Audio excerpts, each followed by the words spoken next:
Welcome into the latest episode of the Five on the Floor podcast on the 5 Reasons Sports Network. We're here at, well, I always want to call it American Airlines Arena. I don't know what it's called right now. I'm not going to call it that other thing. But we'll get to the episode here in a second. But first, I want to tell you about one of the great sponsors of the 5 Reasons Sports Network and this podcast, and that is AutoNation. If you're looking to buy or sell a vehicle, AutoNation is where you want to go. They're the largest auto retailer from coast to coast, and their friendly and knowledgeable staff here in South Florida will help you save big on a huge selection of new cars, trucks, and SUVs, Toyota, Honda, Chevrolet, Mercedes-Benz, and much more. If you're looking to buy pre-owned, shop AutoNation's huge selection of one-price pre-owned vehicles, all clearly marked with one price, their lowest price, guaranteed. Want to get rid of that old car? Turn it into cash today, get a top dollar offer, and a check the same day. They'll buy your car with no purchase necessary. But here's the thing you need to remember. You have to DM us at 5 Reasons Sports. That's the number 5 Reasons Sports. You can also DM at Ethan J. Skolnick. I'll get it either way. But what I will do is give your information to an AutoNation senior manager. So not just somebody you meet on the floor, but a senior manager will reach out to you and walk you through the entire buying process. If you're going to make a decision as complicated and as difficult and as expensive as buying a car can be, shouldn't you make it with the most information possible and the most guidance possible? So DM me at 5 Reasons Sports. We've had people do this already, had a great experience. We want you to do it too. And now, on to today's episode. Welcome to 5 on the Floor, a Miami Heat and NBA podcast from Ethan Skolnick with Alphonse Sidney, a.k.a. Alf954. Brought to you by the 5 Reasons Sports Network.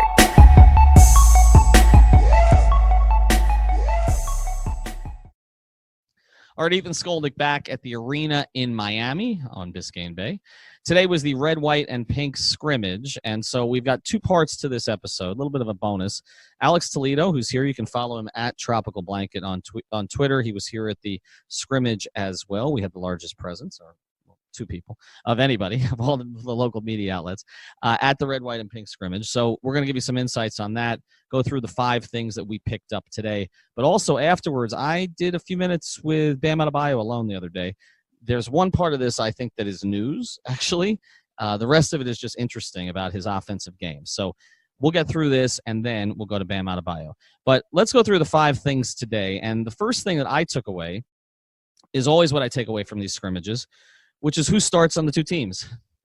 And Eric Spoelstra said, Alex, that he's still playing around with combinations. It's a little different. They used to have up to 10 preseason games, and now they have 5, and one of them's a back-to-back set. So he doesn't really have as much time to kind of figure things out, which means in a scrimmage like this, he kind of has to get to what the group is going to be a little bit quicker. So here was the starting lineup, and you tell me what you take from this. Bam Adebayo, we expected. Justice Winslow, we expected. Jimmy Butler, we expected. Dion Waiters, and the 5th was Duncan Robinson. Now, I don't think we expect Duncan Robinson to start this season, but Goran Dragic was on the 2nd team, along with, I believe, Tyler Herro, Kendrick Nunn, Derek Jones Jr., and Myers Leonard. Duncan Robinson, to me, seemed like a place setter or a placeholder for Kelly Olynyk. And so if that's the case, are we moving towards a situation where Goran Dragic is going to be the 6th man of this team? I mean, I hope so. I know Heat fans are hearing this right now. Like, that's great. It's great. That's exactly what everybody wants to hear. But that's exactly what I was thinking, too, when I saw that Duncan was starting, because it seems like they want to have a shooter in place with that lineup. I'm not sure this is going to be the starting lineup, but I think Spo definitely wanted to get a look and see how Justice was playing at point guard alongside, 2 big-time shot creators in Dion and Jimmy. And it looked good. The offense was moving well. Guys were moving around. The ball was moving around. And I think Spo got enough of a sample size to see that Justice can still be the better playmaker of him and Goran. Yeah, I think when you noted this on Twitter, and this is no disrespect to Goran, but Justice, I just think, sees the floor better than Goran does. Some of it's just height. He is more of the floor for him to see. And he looked comfortable to me with both hands. His first thing he did today was shoot a 3 straight away and drained it. But I liked when I saw him driving the baseline with his right. That idea of him using both hands a little bit. He said that he wants teams to force him right. He says basically daring them to force him right. And he looked like a point guard today. So, when I looked at that lineup, I said, this is what Eric does. He doesn't necessarily, this traditionally, remember, when Dwayne used to miss time, like he put James Jones in at the 2, right? Like they would take somebody who was out of the rotation and instead of taking Ray Allen, right, and put that player in there to keep the bench intact. So let's go to what the bench was. Myers Leonard looks like the backup 5 to me, and he, I think, had 16 today and made a bunch of threes, including a couple on consecutive possessions. I think 4 threes total. Then you look at Derek Jones Jr., who I think we believe is going to be part of that rotation somewhere, and they went with 3 guards in addition. So Derek was actually the 4. So it was Goran, Harrow, and Nunn. We've talked about this, and we're going to get this in another part of this, on which of the guys sort of out of the rotation a little bit it is the guy who could be in the rotation, and Nunn looks like he could be that guy because they're going to need another ball handler. But you're also missing James Johnson.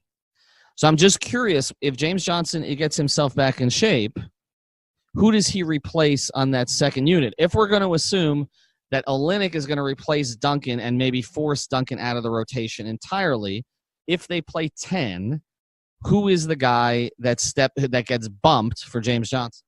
I mean, it's got to be Kendrick Nunn. I think they really like him. It's obvious he's a very good playmaker, very good defender. He gets up in you on defense. He's a better shooter than I think we thought originally, but I think he's going to be the one that's the odd man out when it comes to that rotation. Although it was weird seeing that 3-guard lineup. I wonder if it was just a set of circumstances, but he could have easily gone with KZ instead of Kendrick Nunn. So that might tell you a little bit about how high they are on him. Or that they don't think KZ's ready. Because when you watch KZ a little bit, first, a couple things sort of jump out about KZ. One, he's not as big as I expected. And 2, he's really lean at this point. Like, he looks like he needs another offseason to get on about 10 to 15 pounds. Like, you can see Derek Jones Jr. is putting on a little weight. Maybe not as much as they said they wanted him to. But KZ, I think, needs to pick that up quite a bit. I think for him to get consistent minutes, like I kind of look at this like a redshirt year for KZ. I think he might be like Josh Richardson was his rookie year, kind of shuttle back and forth, and then maybe we see him in February and there's a contribution to be made, or maybe Derek Jones Jr. gets hurt or traded and then there's a role for him, but I would expect him to get bumped out. But I do think Nunn's going to play. Now, I think it's less likely Nunn plays if Goran's coming off the bench. If Goran is starting with Justice, I think Nunn plays, because then unless you can stagger the first 2 guys completely, they're going to need another ball handler coming off the bench, and then that would be Kendrick Nunn. But I don't, Eric we're not that far away. We're 17 days away from the season, but he's only got 5 preseason games to play with. So the lineup today was not an accident, I don't think. And I think they value Duncan Robinson. They see that he can be a stretch 4 and go all the way down. Remember, when Dwayne missed time last year, he played some 2. He can go all the way down to the 2. But it looks to me like he's the placeholder for Kelly whenever Kelly's healthy. And we did see Kelly moving pretty well up at camp the other day. So I don't think he's that far away. All right, number 2 thing today, Jimmy Butler. Aggressive, first 2 possessions. He gets scores. Second time he gets to the line. He wasn't feeling great today. That's why he didn't talk to the media afterwards. But the other thing I took away is, like, this love affair between him and the fans is going to be an all-year thing. They were chanting, "We love Jimmy," at his first time at the line, right? And I want to throw this at you, because I've been thinking about this, and I haven't thrown this on Twitter because this will go up in flames. I'm a LeBron stan. Everybody knows I'm a LeBron stan. People knew kind of what the relationship was there. I defended him to the hilt for 4 years. Jimmy Butler is more Miami than LeBron James. LeBron never was comfortable being the Miami villainous character. It is Jimmy Butler. LeBron never really did the community stuff down here that I anticipated he would do. He did like the bike ride, and there were a couple things he'd be out, but like, if you look at it, everything he did, he went back to Akron and did it. It's not that he wasn't doing great community work. It just wasn't a lot. And I went to a couple events, the Boys and Girls Club. They got some computers, but I just feel like, look, nobody's going to be LeBron the basketball player, and nobody's going to be we're never going to see a season like that 12-13 season again individually. But I feel like Jimmy is a better fit for this, not the Heat culture, for the Miami culture than LeBron James is. Would you agree with that? That's an interesting point. I had not thought about that, but it kind of makes sense when you think about it. Jimmy is a guy who, Miami looks at themselves as a city of underdogs. That you have the whole mantra of everybody's working. It's not about South Beach; it's about everything else that surrounds Miami and Miami Beach. And Jimmy's kind of, he goes along with that theme. He's a guy who came out 30th pick in the draft. The Heat passed him up, I think, in that draft to draft Norris Cole. He's somebody who kind of, made his way just off of grinding and hustling, having to go up through the ladder to become this all-star player that he is now. And he came out, everybody knows he came out with the Cuban Guayabera, going to play dominoes, he's all about this life. And I was surprised when I saw them come out with the "We Love Jimmy" chant. I didn't think it was going to be that fast, but people are excited. I think people are excited to have that franchise player again. Yeah, and a franchise player who fits. And the Heat social media is telling you everything you need to know, because they put out a blitz yesterday of videos, and all of them are aggressive, in your face, Spo knows. Okay, they're featuring particular players on purpose, I think, and they're all in on this thing. All right, number 3, Tyler Herro. A hero, by the way. He told me that's how he wants to pronounce. So that's what we're going with from now on. He also told me that he has the most drip of anybody, any rookie, and that there is no second. So this is who he is now. I noticed this in the videos they've put out, and then today. There's no fear in him. Now, we know that, but I'm just curious from your perspective, because I think that's a great thing in training camp to earn the respect of your teammates. You get into games, though, and you're taking shots that maybe are supposed to be for the vets. How does that play? Is there a fine line here? Because when we had Coach Thorpe on, he basically said, don't expect anything from – this was after Summer League. He says, don't expect anything from Tyler Herro. He says, rookies are typically bad, and shooters as rookies are almost always bad. And even a guy like Buddy Hield, who came in as a shooter, did not really contribute his first half of the season. And he was, 13 years older than Tyler. I'm exaggerating, but he was several years older than Tyler Herro when he came into the NBA. So I feel like with Tyler Herro, like we've seen this this meteoric rise from everybody hating the pick to everybody loving the pick to now, if he gets if he doesn't get minutes, people are going to be angry at Spo. But if he does get minutes, we may see a situation where they're like, okay, why is he taking that shot in that situation? Is he too aggressive? I think he had a little bit of that nervous energy out there. Something about him kind of, especially what you're talking about, right? Where his ability, he'll shoot whenever he gets that feeling, right? It kind of reminds me of what Gerald Green was doing in preseason when he was over here.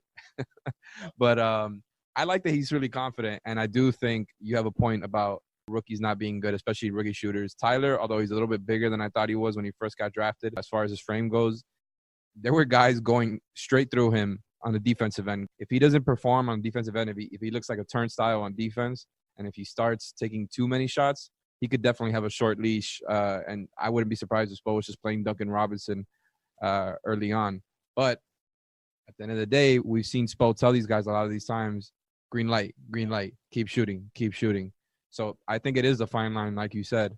But that's going to be something to monitor for sure. Yeah, and let's go to the fourth one now, and that was the other guy who started that there's been some questions about whether he would start, and that's Dion Waiters. Had kind of one of those signature moments today where right before the end of the third quarter where he, just drains a three, kind of holds up his hand a little bit. Interesting exchange that you and I were witness to. There weren't a lot of media up there Saturday, up at training camp, last day of training camp. And Eric's quote about Waiters, that he was in shape but not in Miami Heat shape. And then Anthony Chang from the Herald asked Dion about it, and Dion said, I'm in shape now, right? And even the exchange that I followed Spoelstra, because I asked Spoelstra about Dion's mix of shots, and Eric basically said he was fine with the threes. He wants more drives because of how efficient Dion was as a driver a couple of years ago when he was healthy, but they had tried to clean out the inefficient twos. And so I threw that at Dion as kind of a softball on Saturday.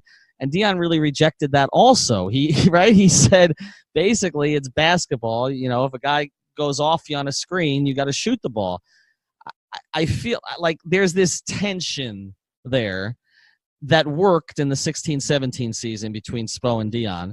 I just wonder if it's going to work with this particular team. I think he's in shape. I believe him. He looks in shape to me. He looks good. He was moving his feet defensively. He became a plus three-point shooter at the end of last season, which he hadn't been earlier in his career. But this tension, you were there for it Saturday. It's not it's not Whiteside Spoelstra tension, but it's the only place on the team where I feel there is any, right? How does that play out? So I think it's funny that you said that. Spo, before saying that, and just in the general outlook that Spo had on Dion, was pretty much overwhelmingly positive. He said that Dion was in shape, just not in Heat shape. And I think Dion heard that part and kind of responded. But I wonder if it's a little bit of Spo trying to get Dion going a little bit. I wonder if Spo likes that energy that Dion brings when he's just like, "Oh, you think I'm not good enough?" He wants to prove you wrong. But as far as the other part that you're talking about, I wouldn't be surprised if Spo was telling Dion when, they run the high pick and roll and the big man switches onto him, the big man drops back. I know he's telling Jimmy to take those mid-range pull-ups. I wonder how many of them he's telling Dion to take, but I wouldn't be surprised if he told him, take what the defense gives you. But like you said, I think Spo wants Dion's shot profile to mostly consist of getting to the rim and shooting threes in rhythm, whether it's pull-up or off the catch. And I think Dion looked great out there today as far as just his movement. He was beating guys to the paint with ease, which he was even doing last year playing out of shape, but he looked even quicker out there. He was manipulating the defense, and I think there's a lot to be happy about moving forward. All right, let's get to the fifth and last part of this, which is did anybody else stand out? So we kind of touched on all the draft picks plus Duncan Robinson, guys, Kendrick Nunn, guys who could sneak into the rotation somewhere. But there's a list of other guys here that could be two-way guys. Now, we covered this a little bit with Zach Buckley on the pod the other day. The player that he mentioned was Chris Silva, and I think he's the most likely to actually have an opportunity, to contribute or maybe be with the big team this year for longer stretches, mostly because they're short on bigs. And not only are they short on bigs, today Silva was the guy who got the minutes first of that group. So that's always an indicator to me of, all right, this is a guy who's in the plan somewhere. Now, it's always possible, because this has happened with the Heat before, that they get to the end of training camp and somebody else, frees up, okay, and they cut everybody that they've been looking at, right, or send them to Sioux Falls or try to get them to go there. And some of them they have pre-packaged deals with, okay, so they're going to Sioux Falls. Silva's the one guy there. What do you see in? I mean, he seems to have the size and athleticism that they like at that position. I wasn't overwhelmed by him in Summer League. He had some okay moments, but I think there was an opportunity for them there as like the only big that the Heat were really looking at, and I don't think he was great. But and Mayton wasn't great either, and they ended up getting rid of Mayton. But what do you see of Silva? So I actually agree with you. I wasn't high on him in Summer League either, and I wasn't that high on him today as far as the scrimmage goes. I think I wouldn't be surprised if he does fit in somewhere into the plans, just because he is there athletically. He has a frame of somebody who can step in and be, decent defensively. He can grab some rebounds. He can finish a little on some easy passes. But he's very raw. When he gets the ball, sometimes, if that first action that's going on in the play doesn't go through, he looks kind of lost. He doesn't seem very polished in pretty much any sense. But everything else, as far as getting in a big man prospect, he checks the lines up. The guy that stood out to me, actually, even though he didn't finish shooting well, was KZ. So KZ, when he was first drafted, I think was a surprise to many Heat fans. He was kind of characterized by some people as a 3-and-D guy. And I always thought that was weird, because from everything that we saw from Stanford, he was a guy who was a playmaking wing who could shoot the three. He shot like 2 or 3 attempts a game. So that's why I thought it was weird that he was characterized that way. And that was his only season where he was shooting that many attempts. So he's just getting started in that direction. But KZ, what he surprised me with, his ball handling. He was very smooth out there. He was, getting to his spots. It was a lot smoother than a lot of the film that you can see on YouTube of him at Stanford. And I think it's a plus. He looked extremely confident. And he is skinny. He has put on some weight since Summer League, though. He was looking even leaner over there. But I'm glad to see him coming out looking confident and just trying to make plays out there. And I'm excited about the prospect of him moving forward, although I think Duncan Robinson and Kendrick Nunn are ahead of him right now in the rotation. Yeah, I think Nunn is definitely ahead of him. But the one difference, I think the one place that Okpala could elevate ahead of Derek Jones Jr. is the ball handling, because that is the one thing that Derek doesn't do particularly well. Like, I feel like Derek can become a better shooter, but there were a couple times today that Derek was a little bit more aggressive with the ball in his hands, but it just doesn't look natural for him. And so I don't know if it ever becomes natural for him. So anyway, that's the latest from the red, white, and pink scrimmage. I mean, I think it was successful for the Heat. Look, the Dolphins couldn't lose today, the Hurricanes couldn't lose today, and the Heat couldn't lose today. And the Heat were the only team that played. So that worked out all right. All right, after the break, and a word from our friend Jason Jackson, we're going to get to an interview that I did with Bam Adebayo on Saturday. All right, there are a lot of events in South Florida that you got to go to. But if you can only pick one, come on now. This is the one. I'm with Jason Jackson. You know him as the Jax Show. The third year of this event. I don't want to disparage the guys that you roasted before. Shouldn't. But there's 1-3. Yeah. So what do you got going on? Jax Celebrity Roast Volume 3, 4-3. Like, this was always in the making, all the way back to when we started in 2016 with Irie first and then Jason Taylor. But on October 12th at One Hotel South Beach, we were roasting Dwayne Wade. We've got Chris Spencer, Razor Davis, Jimmy Butler on the podium, as well as Udonis Haslem. I'm giving you a breaking story. It's not fully confirmed, but we'll all be together on October 12th. Everybody can get tickets at jackscelebrityroast.com. Do not bring your mother, your faith healer, or your kids. Sounds like a plan. So where do they go again? Where do they get it? jackscelebrityroast.com. Buy your tickets now. There aren't many left. All right. I talked to you about, I think about a month ago, was your face-up game and kind of how that's coming along and what you're trying to do with it. What has been kind of the emphasis with that this offseason? I feel like the greatest thing about me is my quickness as a 6'10" big. I feel like that's my strength, and I got to use that to my ability. So the coach has been making me face up more. You know, I've always had it, but just emphasizing it more than usual. And, you know, just being able to just go by somebody, I feel like helps you and also help your teammates. Do you think that you're able to kind of find your spots in the offense as it's developed? I know you guys are still putting things in, but to find where you'll be comfortable taking those shots, or since I know you're a willing passer, getting off the ball and getting it to somebody else? Yeah, I feel like being aggressive gets your teammates open. So if I'm aggressive, I'll go hard to the basket. If I take open shots and, you know, if I create for myself, other teams will start overreacting to it, and my teammates will be wide open. So, you know, just that's the point of emphasis for me. What's your comfortable range at this point? I mean, if I'm open, shoot it. That's my comfortable range. Right. So there's no limit to it. I mean, are you at the stage where you will step out to the three? I know that's something that took Bosch a little bit of time to develop. But it's in the flow of the game. You know, Chris Bosch is teaching me more of my spots.